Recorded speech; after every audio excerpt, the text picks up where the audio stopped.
It's back. What happened? This MCM cabinet, two-piece, was sent home with her owners. So the couple was very happy with their pieces. I called them to see how they were faring with it. And they said, well, it's a little blotchy. And I said, oh, can I come over and look at it and see if I can't make that right and repair it somehow? So they agreed. I used a little bit of steel wool on it to see if I couldn't smooth out the finish that they had. And that did not work. So I added more polyurethane, a different type of polyurethane, and I put it on in a different fashion, but it started peeling off. I've never had that happen before. I actually don't know why. You can see that this chalk mark is just because I was going to use that to begin sanding it down. I actually started sanding down the top piece, that really tall section that looks as if it had a television in it at one time. That's just the design on the cabinet itself. And when I started sanding it down, the finish started literally peeling off like it was paper. And I contacted a couple of people that I'm aware of that work very highly with MDF. What I decided to do after thinking about it and actually trying to channel Colin, because Colin had so much knowledge about chemicals and the processes in which you use certain chemicals that I just have not reached on my own. And so, racking my brain, and I guess Colin reached down and started talking to me about, stick with your oil. And I didn't want to use an oil-based poly because they change over time. With a dark piece like this, it's not so noticeable, but they really tend to yellow. And I just don't like polyurethane. And I didn't even want to use any polyurethane, so I opted to use a two-step tung oil resin, and it's a Waterlox product, or they are Waterlox products, and I'll show you when I get to that point. I'm going to begin with stripping this part of the top. I'm not going to sand it. I don't want to burn through the veneer. I'm just going to see if these finishes will come off. I'm going to try to go down to the veneer and hope that my color holds up. If not, I will begin staining it again until I get the proper color. Yes, I'm going to use the same stain that I used before. I prefer to work with oils. I think oils are more dependable, especially if you're working with any kind of wood, which this veneer is. Even though it's a thin veneer, that's a beautiful walnut. These things sometimes happen.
Can you just say hello and goodbye? Can you? Can we come outside together? That's all. There you go. Bye-bye. I don't even dare to go over this with my orbital sander. I'm going to use a 220 and go over it by hand.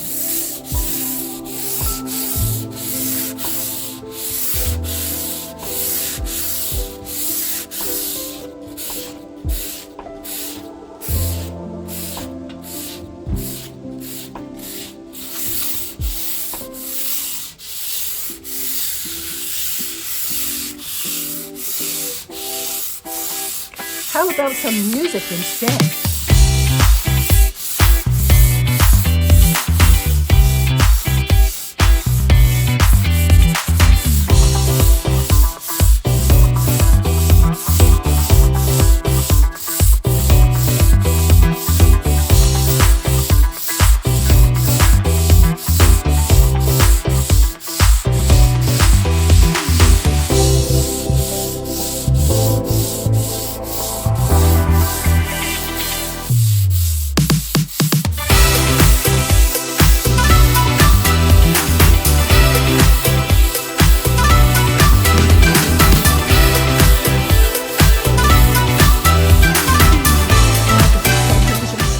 Because they were there before on the first redo, and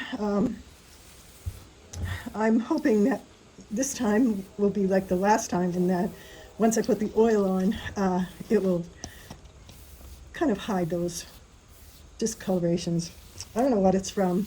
I mean, it could be, well, my guess is when they put the glue on for the veneer that it reacted with whatever they have in the MDF. I just think it's a kind of a problem. And that's, they didn't worry about it that much back in the day because the coloration finishes that they put on back in the 1950s were very opaque, almost paint-like finishes. So even though it had a lot of color in it, the opacity or the coloration, the thickness of that color hides a multitude of variation, I guess you'd say. And I mean, I'm not going to do that. This is actually the bottom piece, so the top fits over this, so it doesn't really show that much. But still, I mean, I'm already doing it over, so I want it to be beautiful. And yeah, you can see that the sandpaper is picking up something. It must be the leftover stripper. So once I'm going to brush off the sand dust, and then I'll go over it again with some mineral spirits, and hopefully that will remove any residual gunk.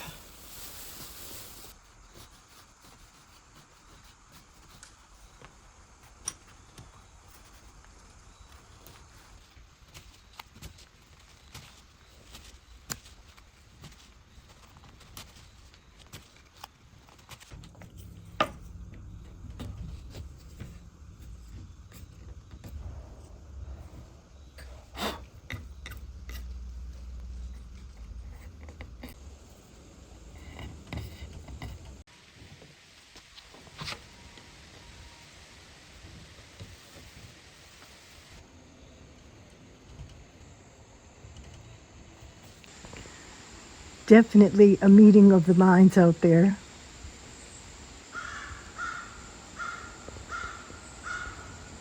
Okay, I'm going for the first coat of the reddish stain, which is the premium teak.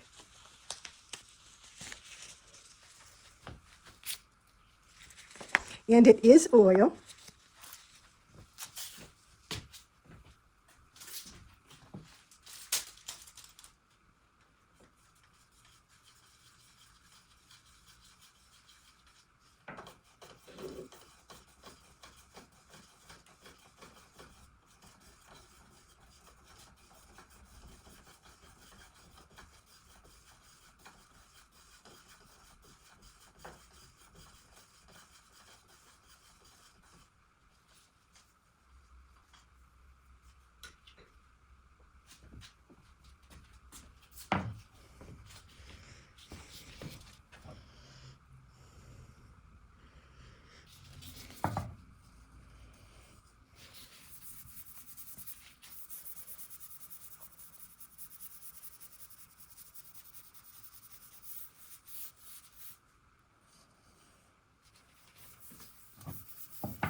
I also have my heater here.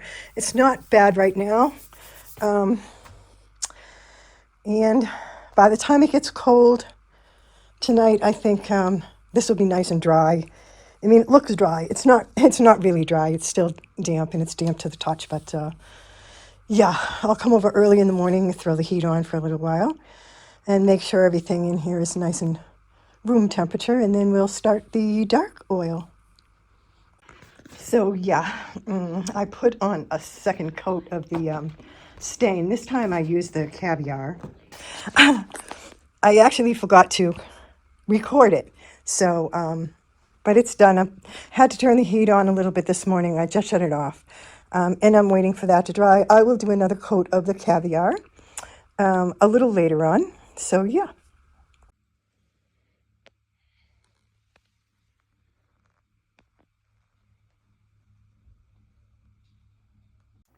So, the more you sand these things, the more of a beating they get. So, my regular oil stain just doesn't seem like it's doing it. And so what I'm going to use is I'm going to use a gel stain. I don't normally use gel stains on wood like this.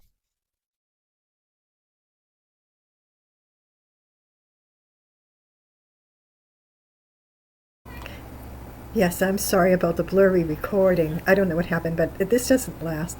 It's just while I was putting on that gel stain.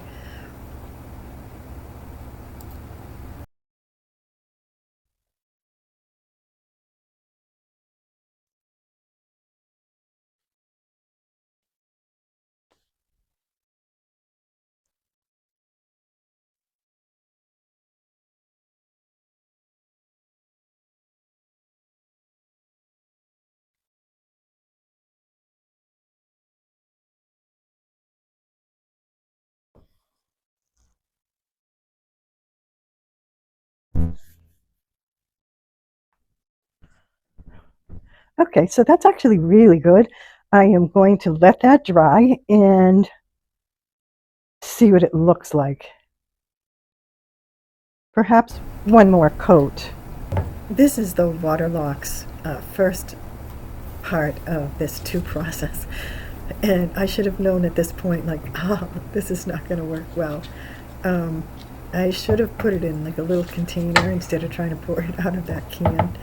And it went on so nice. At this point, it was very easy. But it didn't actually take long for it to turn into as I said here, a hard, sticky mess.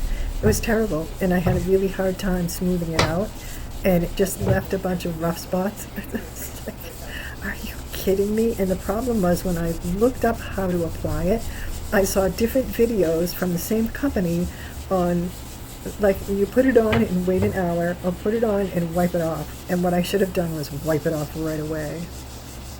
I definitely shouldn't have done that.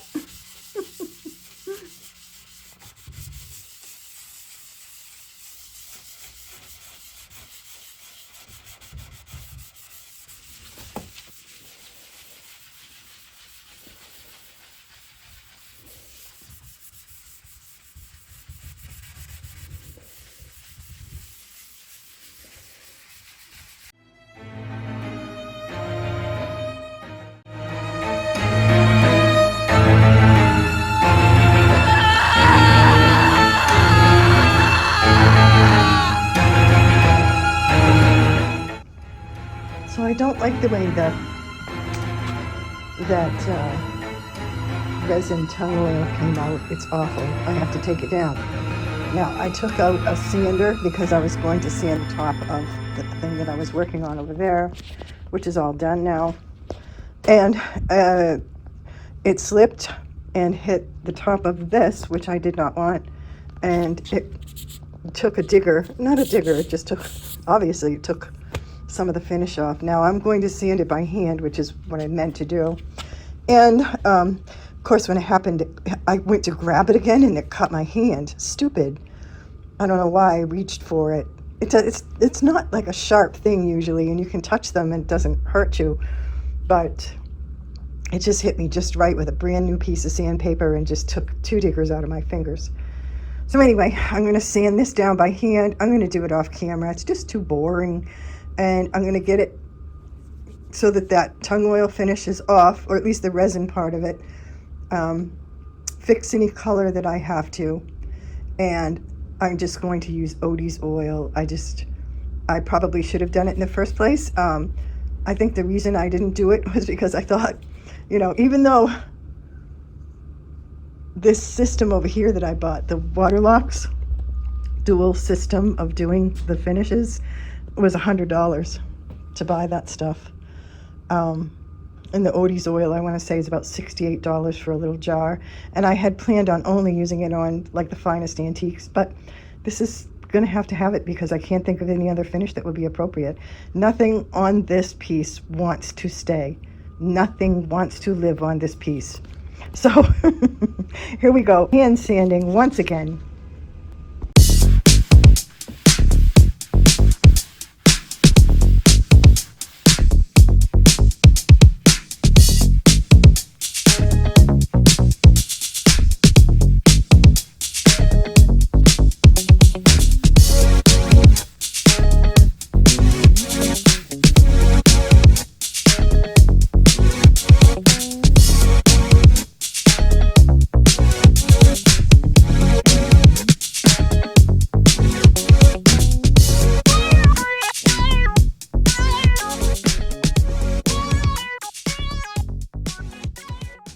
Yeah. So after sanding it down, and I wiped it down with some mineral spirits to get it nice and clean. I cleaned up around the area so that I don't have any really terrible dust. And I'm going to go over it with the gel stain. Now I'm hoping that the gel stain will take care of this circular error. So yeah, I'm going to apply it with a sponge. I'm going to wipe it off with a shop towel. I'll leave that right there.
Well, it's a beautiful color, if not for that horrible spot.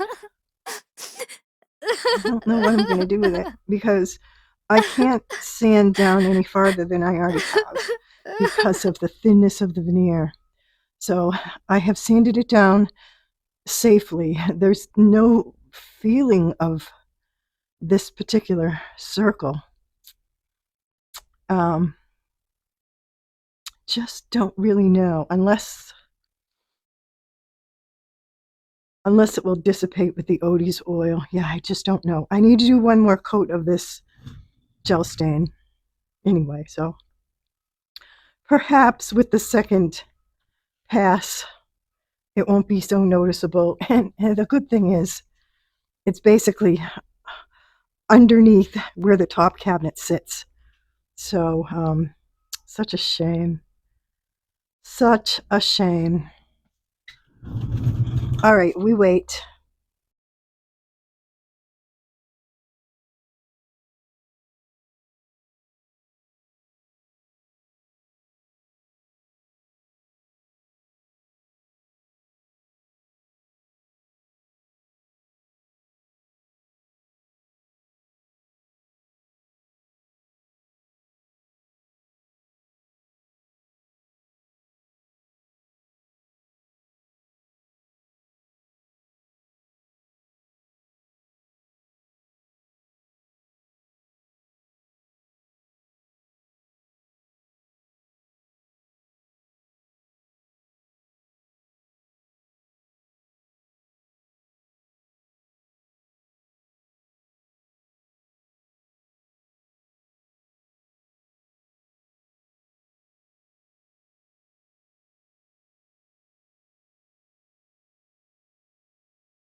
Okay, well, in my opinion, that's as good as this is going to get. I don't think you can do too much better than I keep finding little dots of specks of things falling on it. It would drive me crazy. Yeah, so I mean, I can keep going over and over with this. The thing is, once it dries, it won't do this, but it will need it just a little bit to dry. And I have to stop touching it so that I don't make marks on it. Yeah, wow. I'm going to do the top piece for the client as well. And my question to you is, are you interested in seeing it or not? Are you just tired of this piece? You have to let me know. They're going to pick up this today and drop off the top this evening. And knowing what I know, it should be these steps. It should be stripping the top, scraping the top, hand sanding the top. You know, obviously you have to let these things dry. I'm going to put the stains on, a couple of different color stains. It's the premium teak, the caviar, and then on top of that, I'm going to do the gel stain, which is General Finishes Java. And then when that's dry, it's going to go right to Odie's oil. So leave me a comment. Maybe I'll put up a poll on one of my community posts and I'll ask people to vote. You can vote whether or not you're tired of seeing this piece coming in and out, and whether you want to see me repair that piece. Very beautiful. So let's look at how we ended up. This is the spot where the digger was. Now, when you turn it in the light, you can see it. See how you can see that digger? But if I were to continue sanding that, I would go through the veneer.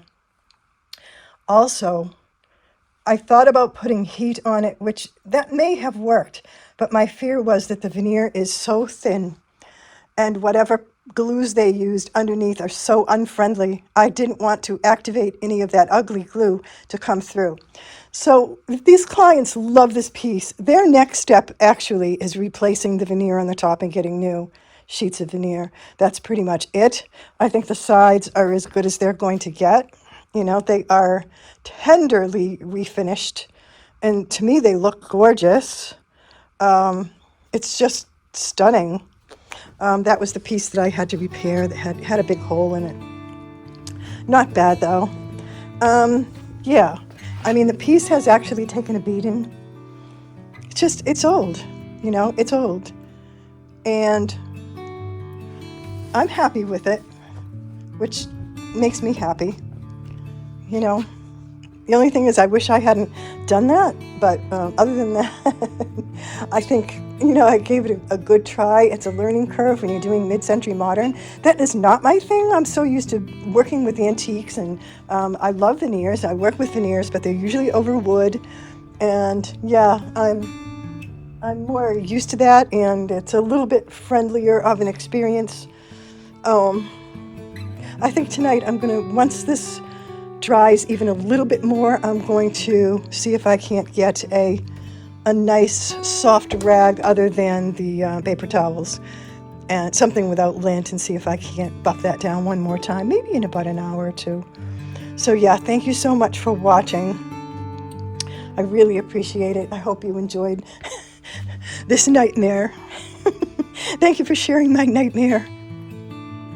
Thank you again, and have a great rest of your weekend. I wish you all good and beautiful things. Take care.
thank you for watching this week's video. I'm gonna put in the camera here. So thank you again. I hope you enjoyed that. Have a great rest of your weekend, and I wish you all good and beautiful things.